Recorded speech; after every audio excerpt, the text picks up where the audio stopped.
I am so excited to have our next guest join us. He is known as Mr. Global on all the socials. His name is Matt Randolph. Good morning, Matt. Thank you so much for being here. Good morning, Jane. It's an honor to be here, and I love doing this type of stuff. It's great. I love radio people. Radio people are the best. So thanks for having me. You heard it here, folks. You heard it from Mr. Global. You heard it from Mr. Global. Now, I stumbled across you on TikTok, Matt, and you take very complicated things and you break it down in really easily digestible ways. And that's just such a talent for one thing. And I also love the way you approach people who are contrary, say. Can we put it that way? You're always very respectful, but you're like, no, dude, you're wrong. And here's why you're wrong. Yes. Yeah. And you've been doing this a long time. You started working on an oil rig when you were out of high school. Yes. Yeah, I started in 1992. And then you formed your own energy company in 2004? Yeah, 2004 is when I started my first oil and gas company. I had actually been turned down for a promotion at the company I was working at. I found out that my boss had recommended that I not get the promotion to our leaders in Houston. And basically because it was one of those deals where I was doing his job. So he didn't want me to leave. Yeah.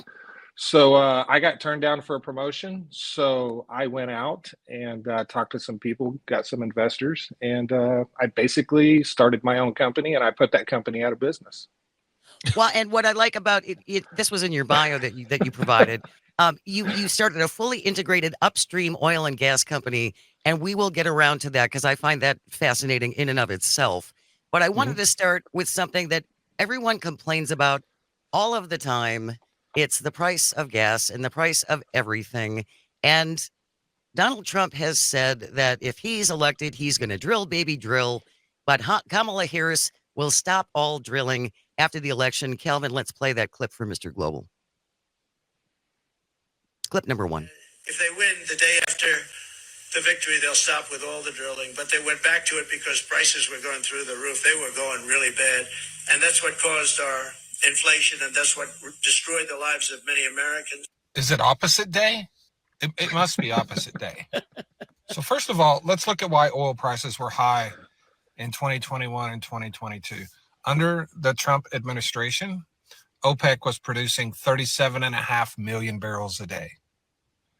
And then right in here, Donald Trump made that OPEC 2020 deal.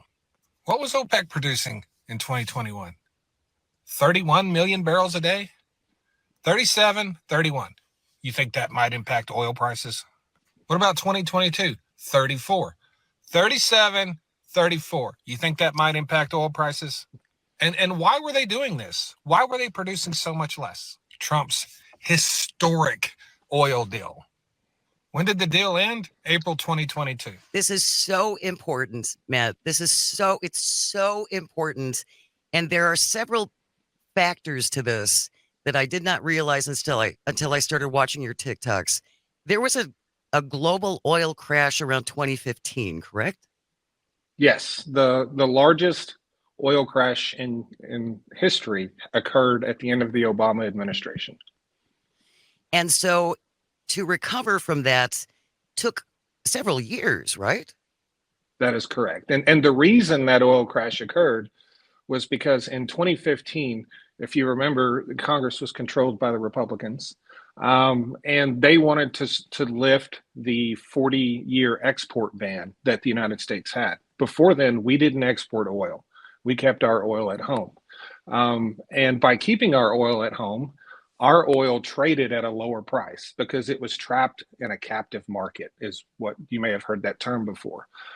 Republicans wanted our oil to be sold across the world so oil companies could fetch a better price for it. And during that time, Democrats were saying this is going to result in hundreds of billions of dollars in profits to the oil companies.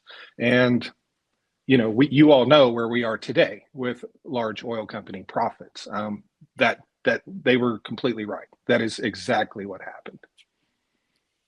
And then when Donald Trump was elected, he made a deal in 2018 to get OPEC to lower prices, correct? Yeah, that and the 2018 deal is what is what caused the 2020 deal. The 2020 deal was a trap that MBS and Vladimir Putin set for Donald Trump, and he fell right into it. But what happened in around the beginning of 2018, oil prices started to rise. And for the entire year, he started in March, I should say, of 2018. He was putting pressure on OPEC to increase oil production and bring down gas prices. It was an election year. He threatened OPEC in front of the UN. He was very much constantly on them, asking them to increase production. They pushed him off, pushed him off, pushed him off. In June of 2018, they agreed to increase production, but they never did it. And then on October the 2nd, the thing happened that gave Trump the leverage he needed, and that was the death of Jamal Khashoggi. Can you explain to people how that is all tied together? The murder of Jamal Khashoggi by the Saudis, essentially. Sure, yeah. So on October the 7th, the death of Jamal Khashoggi occurred, and oil was about $75, about $75.50 a barrel. OPEC still had not increased production. So here's what we know. We know that death occurred in October. We know that Donald Trump was completely supportive of MBS in Saudi Arabia. We know the world wanted, some type of retribution from Saudi Arabia. People were calling for sanctions, all kinds of stuff. Shortly after that murder, OPEC started increasing prices drastically.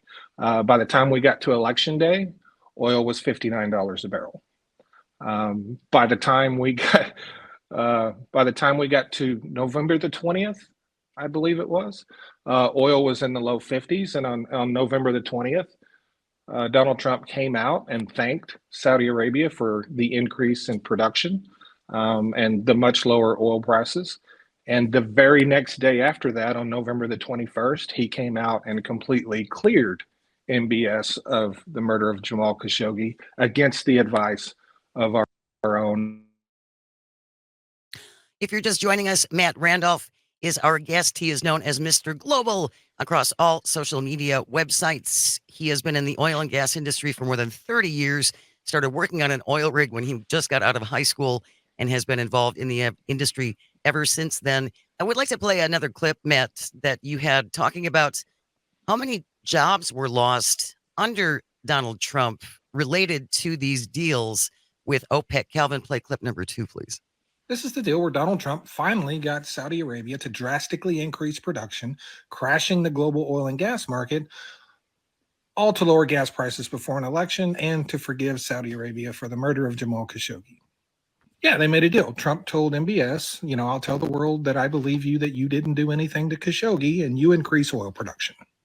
Here's the proof. So first of all, we all know that Donald Trump was pressuring OPEC to increase production throughout his entire administration. Let's just get that out of the way. And then at the end of 2018, they finally did it. They finally agreed to it. And here's what happened. The rig count in the United States went from 1,080 to 780. Yeah, 300 drilling rigs lost. You may not know this, but people work on drilling rigs. Yeah, that's a thing. I love that. I love that. That's so something that I would do. Yes, that's a thing. Yeah. So our oil and gas industry shrunk when OPEC started increasing their output. Right? Yeah. So this had a negative effect on our oil companies here in the U.S. Oh, absolutely. And we estimate about 20,000 job losses due to that crash of 2018. And not only is the 20,000 job losses, because you got to remember, for every job created in the oil and gas industry, 3.7 jobs are created in other industries that support the industry. So every job equals 4.7 jobs. Right. So not only did it cause that, but it caused the highest gas prices in our history, because what happened in 2020 was their revenge for Donald Trump double crossing them in 2018. Because what Donald Trump did was, as soon as he got Saudi Arabia to increase production, He granted waivers to Iran on their sanctions and allowed them to continue to produce oil. And that is what crashed the market. It wasn't Saudi's increase. It was the fact that he allowed Iran to keep producing and selling oil, and that caused the crash. And the whole agreement was based on the fact that Iran was going to be sanctioned and not sell any more oil. So Trump told the Saudis, I'm going to sanction Iran. They're not going to be able to take part in the market. All is good. Once the Saudis start increasing production, he goes back on what he told the Iranians, allows them to export, and then everything collapses. Absolutely. And so I don't know how much time we have left in this segment, but We've got about a minute and a half. Okay, maybe we can pick it up in the next one. But the OPEC 2020 deal is a direct result of the 2018 deal. It is their retribution. It is their revenge. And it was a work of art on the part of MBS and Vladimir Putin. And Donald Trump had no idea what was happening when it was happening. But he makes all the best deals with all the best people, Matt. Nothing but the best. And the biggest brain. He's a very stable genius with a big brain. We're going to continue our discussion with Mr. Global. Matt Randolph is here. If you have a question, text it in to 855-752-4842. Leave a comment if you're watching on the live stream on Facebook, YouTube, and what used to be Twitter. Stay close. You are listening to Matenaer On Air, coming to you across the Civic Media Radio Network. Good morning and welcome back to Matenaer On Air. Jane Matenaer, Greg Bach, Dr. Slide on the board, coming to you from our studio in downtown Waukesha, Wisconsin. You can always join us. You can call. You can text. It's the same number, 855-752-4842. Leave a comment if you're watching on the live stream on Facebook, YouTube, and what used to be Twitter. Very excited to have our guest with us, and he will stay as long as you've got questions for him. Matt Randolph is here. He's known as Mr. Global across all the social medias. He's been working in the gas and oil industry since he got out of high school, started working on an oil rig, eventually started his own gas company. And he is also a proud grilled cheese connoisseur. Matt Randolph is here. That's how many of your videos I've watched, Matt. I watched like three hours of them yesterday. But wow. I really suggest that everyone check you out, especially on TikTok. Mm-hmm. Some of your videos are a minute and a half. Some are a little bit longer, 6 minutes. But they're so informative and so instructive. And you have charts and you have numbers and I don't know, you have proof and things. Make sure you look for Mr. Global with 500,000 followers, because since you announced the interview last week, I have 3 fake Mr. Global accounts following me. So you're very popular. You're very popular. So yeah. So yesterday I reported 163 fake accounts on. Oh my goodness. You have to go in and do what's called a copyright infringement report. And it's not like a typical report where you just hit a tab on your screen and it sends a report. This is a whole form you have to fill out. And so yesterday I do that about once a month. And by the time they get those gone, there'll be another 150 come back. So unreal. Yeah. Well, I guess you've made it. And we have a couple people on the live stream who are giving you shout outs too. We have Wayne. Yay, Mr. Global, and Gary O'Neill. Happy to see Mr. Global here. Wayne also said he brings receipts. Yes, he absolutely does bring receipts, which is one of the reasons why we're so glad to have him here. We're going to start, Matt, with a clip from Donald Trump just the other day, actually. Calvin, this is clip number 3, talking about how he's going to cut energy prices by 50%. Under my leadership, the United States will commit to the ambitious goal of slashing energy and electricity prices by half at least. He is going to cut energy prices by at least half within 12 months. What would that look like? What would it look like, Matt? What would it look like if Donald Trump gets reelected and he's going to slash energy costs by 50% in a year? What would be the fallout from that? So it would look amazing for consumers for about 6 months, and then it would look like the worst thing we've ever seen.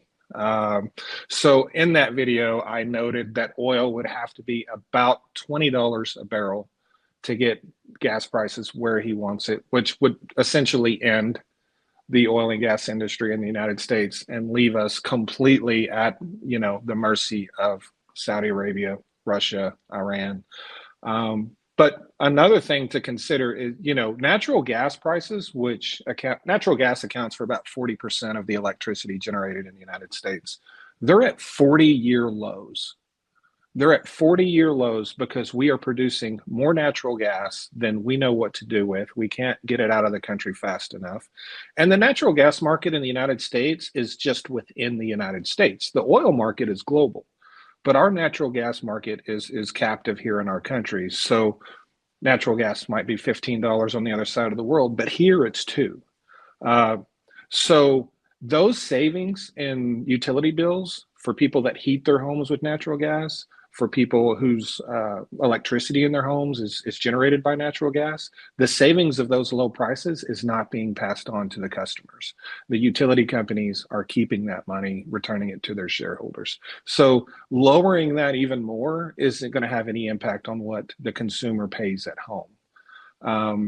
But it is literally an impossibility. And as I said in that video, if you drastically reduce oil production, because natural gas, especially in the Permian, which accounts for all of the growth in oil production in the United States, natural gas is an associated byproduct of oil. So, these are oil wells that also flow natural gas at the same time.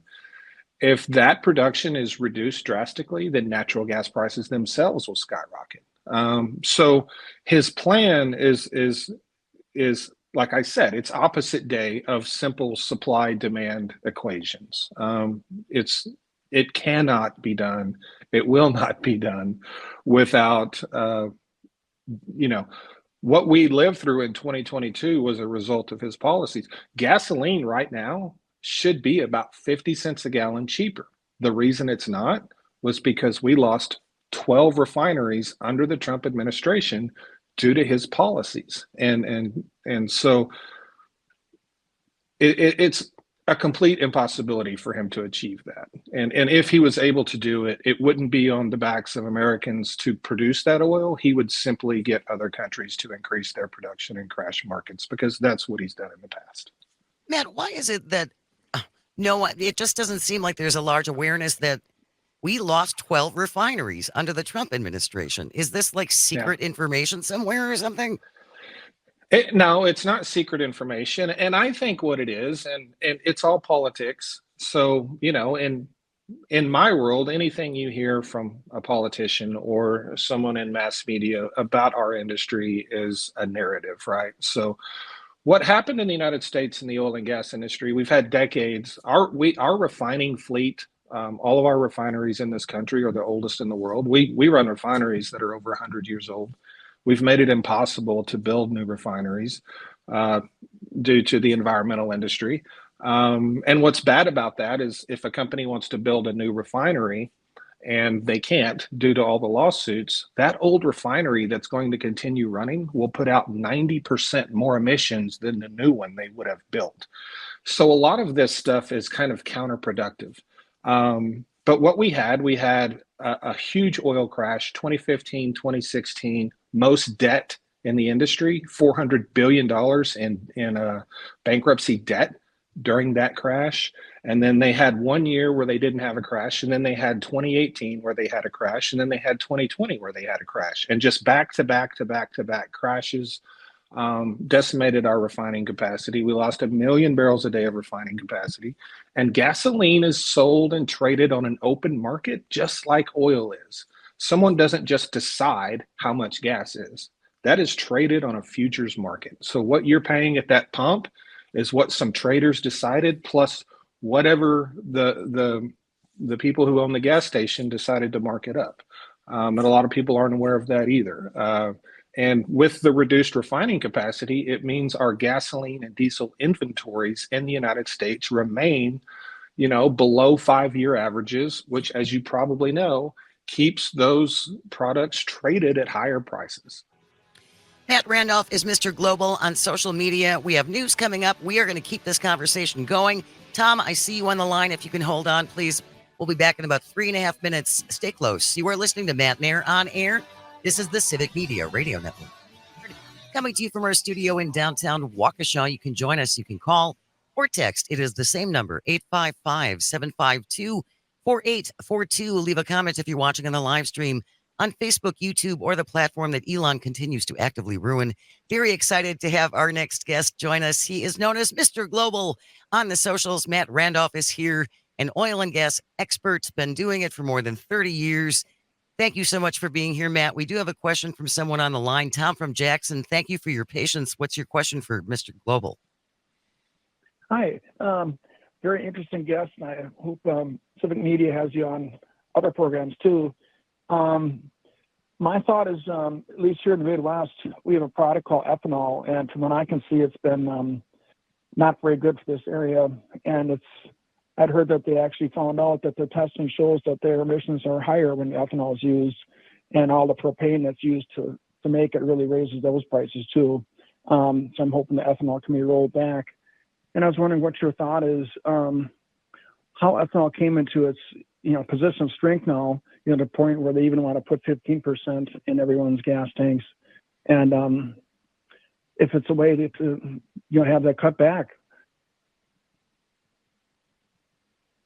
Yeah. So Thank you, Tom. ethanol. I'm sorry. No, go ahead, man.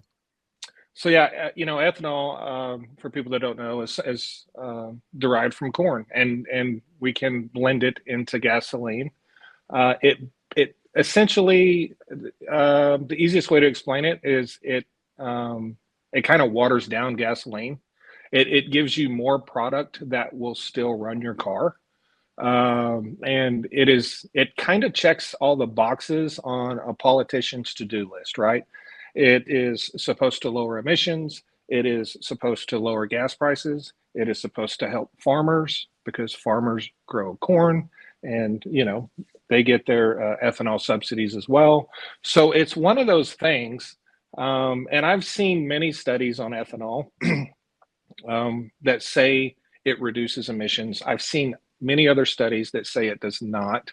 I am inclined to believe it does not, because the worst thing you can do to an engine to make it create more emissions is to make it very inefficient. And that is what ethanol does.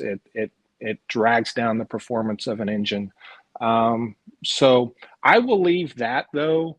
That is just my personal opinion. That's not, I'm not an expert in the chemicals of that fuel base and how that relates to emissions. But I'm inclined to believe that it does not help emissions. But yeah, it basically, it's meant to lower prices, and it helps farmers, and it's supposed to lower emissions. Whether that does or not can't even be agreed upon by the scientific community. So I'm certainly not at a level to speak on whether it does or not. Personally, I don't have a problem with ethanol. I do believe it does help with pricing. And I think with the durability of the engines we have and the cars we build these days, I don't think it does as much damage as it would have done 20 years ago. He is Mr. Global. Matt Randolph is our guest. We have a text coming in. Ross in Crawford County listening on WRCE. It is hard as a person who wants to be pro-environment to navigate some of the issues that Mr. Global brings up, like modernizing drilling and refinery equipment. We really want to move forward to a more electric-based economy, but I'm sure Mr. Global isn't necessarily for that. Matt, in some of your videos, we cannot stop drilling for oil completely because it's just not going to happen, correct? That is correct. And I am very supportive of renewable energy. I have a lot of content about that. And as far as what this industry is doing, if you go out to an oil and gas site, where they're drilling or completing a well to produce oil and gas, most of the equipment that is on that site working is electric now. We have electric drilling rigs. We have electric frac spreads. We have largely electrified the industry itself that produces the fossil fuels. So, I think that alone is a testament. But there is no product in the world that has the utility of oil. It cannot be replicated on a mass commercial basis where it's commercially viable. They can make oil that's, made in a lab, but they cannot make it at a price that makes it affordable yet, and at the volumes that we use over 101 million barrels of oil a day, around the world. So I think for me personally, I think the dollars should go towards, because renewable is going to take over. It's just a matter of time. But you're trying to change the foundation of what the entire industrialized world was built on overnight. And that is no easy task. And you're trying to do it as population is growing, as energy demands are growing. And at the rate we're building renewable energy now, it's not even keeping up with the growth in energy demand. Over the next 15 years, we're going to increase energy demand on this planet by 200 quadrillion BTUs. And what that means is in 15 years from now, the amount of energy we use will be what we're using now, plus the amount of energy the United States uses in a day times 2. So we're essentially going to add 2 United States of America to the world in the next 15 years when it comes to energy consumption. Wow. And you simply cannot build renewable energy fast enough to even keep up with the growth in demand. Energy demand in the United States, mostly electricity, is increasing 4% this year in the United States. 2/3 of that is going to be covered by natural gas. The rest of it is going to be taken care of by solar. Solar is going to blow wind away, no pun intended. But solar is going to take over wind. It's going to be a dominant force in the future. It will ultimately be our largest provider of electricity. The problem with wind, and it seems very simplistic, but it's true, sometimes the wind doesn't blow. So in 2023, we produced less wind energy than we did in 2021, when we had 6 more gigawatts of wind capacity. And this year, we're going to produce less wind energy as well than we did in 2021. We're at a 34-month low on wind energy production when we've built tens of thousands of wind turbines in the last 34 months. And that is because with climate change, you have a thing called wind droughts. And I don't know if you guys have heard of wind droughts. No. But it's the heating of the earth reduces the wind. So especially in places like Texas, they've had multiple years in a row, and by multiple, I mean 2 or 3, where the wind on an average day, the average daily wind speed is just, it's trending downward. I don't know if there's a weather pattern that, could arrive year to year that might change that, over a short period of time. But now a lot of climate scientists are saying, these wind droughts are going to become a lot more prevalent. So wind is not going to cut it. And the batteries in the current state they are good. They're putting all the batteries in to store electricity, but they're only good for a couple of hours capacity. That technology will advance, and that time frame will greatly increase. But I'm really big on solar, and I'm really big on nuclear. And Congress just passed a new law just a few months ago, pushing more money towards nuclear and mini modular nuclear reactors, very small reactors that can be placed around the country, because you need the base load power, and wind cannot provide a base load power. And as long as wind exists, you need natural gas running next to it for when the wind doesn't blow. So I think of all the renewable energy we have, wind is definitely at the bottom. And I rank solar and nuclear at the top. And I think that's what we should be focusing on. It frustrates me that we have decades of data and science that we use to study climate change. And then the way we decided to transition, we just kind of did on a whim. Why didn't we use this same scientific approach to the transition? It's just we're handing out money, and whatever's easiest to go build and get your subsidies back from the government is what we're doing. So we're not taking a scientific approach to the transition. And I think if we did that, it would work a lot better. If you're just joining us, Matt Randolph is our guest. He is Mr. Global across all social medias, and we're talking about the oil and gas industry. Calvin, you had a question. Yeah, speaking a little bit more about nuclear energy, do you think the resistance to nuclear energy is going away at all, or is it just a general fear why that hesitancy exists? Oh, absolutely. People remember, 3 Mile Island, Fukushima, Chernobyl. All of those things come to mind. And there is a real fear across not only the United States, but the world. Germany has shut down most of their nuclear power, if not all at this point. And it's because of that fear. But I have faith in science and technology. That's where I stand on science and technology. And, even though Fukushima was the most recent, that was a very old facility. So when I think about nuclear power, I think of it in terms of 2024 technology. And we have all seen technology explode before our eyes. And I am confident that we have what we need now to ensure its safety. We're not going to go out and build a 1965 model nuclear reactor. That's not a thing. We're going to go out and build a 2024 reactor. And so I don't let those problems of the past give me concern about what we can do today, because I'm one of those people that believe we can do anything.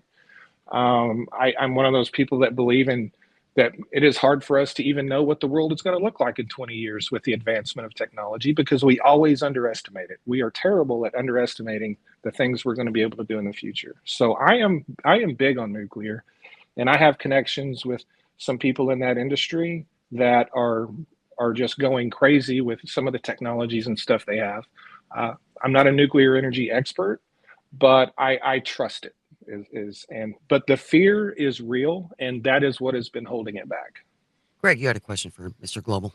Well, I mean, honestly, one of the things that I noticed about the videos that you put out is you speak on topics that can make both sides of the arguments uncomfortable. Specifically, and we were just talking about, we can't stop drilling, and you put out a very important clip on fracking and people talking about banning fracking. And I don't know if we can get through the entire thing at this point. We might have to leave it to the next segment, but you say simply that banning fracking not only is not a possibility, but it would have devastating consequences in the United States of America if we tried to ban it completely. Yeah, absolutely. And, the fracking is just like the nuclear. In the early days of fracking, our technology wasn't where it is today, right? And if done properly, and in today's settings, in a well-regulated setting where you have people, inspectors, state inspectors going out and ensuring that these oil companies are completing these projects in the way they should, fracking is safe. Now, one of the problems with fracking isn't the fracking itself. It is the wastewater that is derived from the wells and what they do with it afterwards. And for some reason, some people thought it would be fine to inject massive amounts of wastewater into fault lines under the earth. I don't know who made these decisions. I don't know how that came about, but that causes earthquakes. We had a lot of earthquakes. Earthquakes, rose in Oklahoma by like thousands of a percent over a couple of years. And they determined that we were injecting water directly into fault lines. And all they did was stopped doing that, and the earthquake stopped. So where you inject that wastewater is key and very important. And these earthquakes happened in Oklahoma, Arkansas. They're happening now in the Permian. I believe some happened in Pennsylvania. So like anything else, we're learning. So Matt Randolph is our guest. He is Mr. Global across social media. We have one more segment. Don't go away. Stay close. You are listening to Matenaer On Air. This is the Civic Media Radio Network. Good morning and welcome back to Matenaer On Air. Jane Matenaer, Greg Bach, and Sweet Kelby on the board, coming to you from our studio in sunny downtown Waukesha. You can always join us at 855-752-4842. Leave a comment if you're watching on the live stream on Facebook, YouTube, and what used to be Twitter. Mr. Global has been our guest for the last hour. Matt Randolph is an oil and gas expert. I highly suggest you follow him on TikTok. You will learn so much. And Matt, what I really like about you is that you have enough expertise and facts that you can annoy anyone. You're like an equal opportunity annoyer, because there's just enough facts on each side where you can cut, both sides of the political aisle. Yeah. And you get Yes. spicy towards people who speak incorrectly, which I truly appreciate. I wanted to talk in about the few minutes that we have left before we got to let you go and go to the news about the Strategic Petroleum Reserve. And Yes. it's empty and now it's full, and what's going on with this? And this is one of those cases where, too bad, I think it's like, I'm going to tell you something that you're not going to like. But let's play that clip, Calvin, about Joe Biden destroying our world because he sold gas from the SPR. All of the oil that was released from the Strategic Reserve under the Biden administration was sold before Joe Biden was ever elected president of the United States. Huh. That is a fact. Now for the receipts. Between 2015 and 2018, there was 4 pieces of legislation that was passed. Bipartisan legislation. This was passed by Republicans and Democrats both, signed by a Democratic president in Barack Obama, and also signed by a Republican president in Donald Trump. 3 of these 4 pieces of legislation was widely supported by both parties. And these 4 pieces of legislation combined mandated the sale of about 285 million barrels of oil out of the SPR. The oil that Biden released, it was already sold. He just sold it early during a time of really high oil prices and record gas prices to bring down gas prices.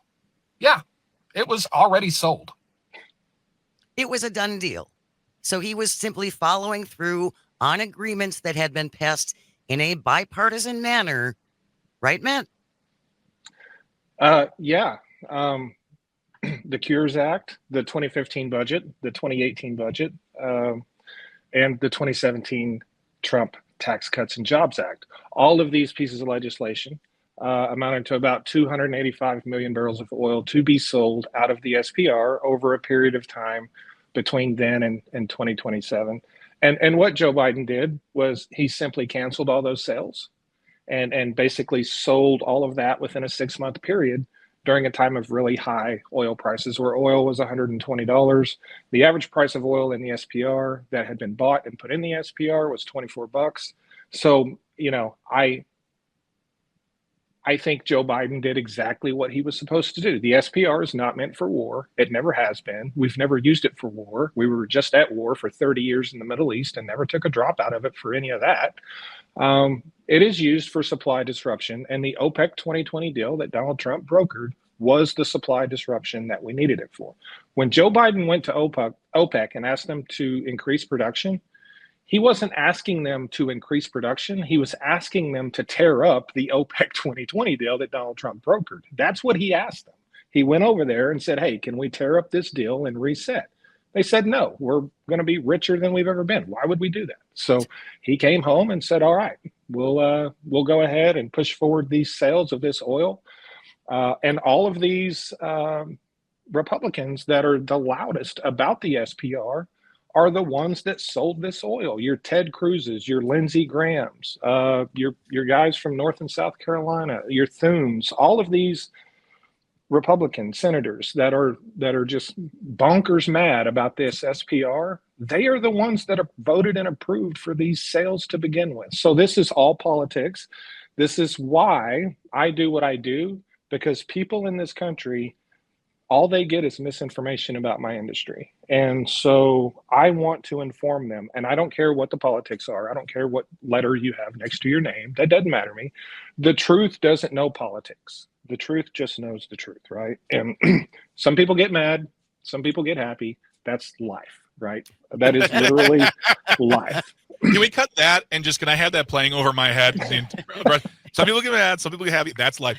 Something, Matt, that I have said on this show many, many times, and I've really learned from this discussion with you, is I would always say, you get so angry at the sitting president when the gas is high.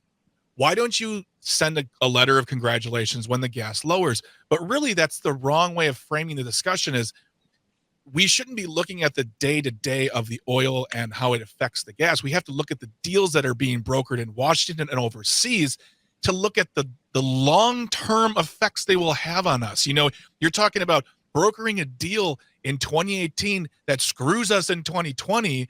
No one's seeing that, but that's how we have to look at it, not just what's at, It's 3:38 today. Yeah. Oh, it's 3:15 next week. Yeah. it's really about making sure our politicians are accountable and knowing what they're doing with this information and with the pieces of paper they're signing. Absolutely. And Donald Trump, the 2018 deal, he stabbed MBS and Vladimir Putin in the back. The oil war that Russia and Saudi Arabia got into during COVID was not an oil war. That was them trying to get Donald Trump to come to the table to broker a 2-year production cut. That was all a setup. That whole thing was a trap. And OPEC and Saudi Arabia are allies. Russia and Saudi are allies. They're both in OPEC. They're both members of OPEC. So why would two allies create an oil price war in the middle of a pandemic? It's because Donald Trump threatened OPEC, his entire administration, if they didn't increase production. So all they needed was his permission and to let him think he made the deal. So they set the bait, they created this trap with this fake oil price war. He goes in, brokers a 2-year, 10% production cut where the United States didn't have to give up anything. And that led to the highest gas prices in our history. We were under those production cuts when gas skyrocketed in the United States. Follow him on social media. He is Mr. Global. We would love to have you back, Matt. There's so much more to cover. Matt Randolph has been our guest. Thank you so very, very much. News is coming up next. Thank you, Greg and Calvin, and all of our engineers. Without you, nothing works. Thank you most of all for calling and texting and listening. It means the world. I hope you find some joy today and you have the chance to share it. Stay here on the Civic Media Radio Network. We'll see you tomorrow.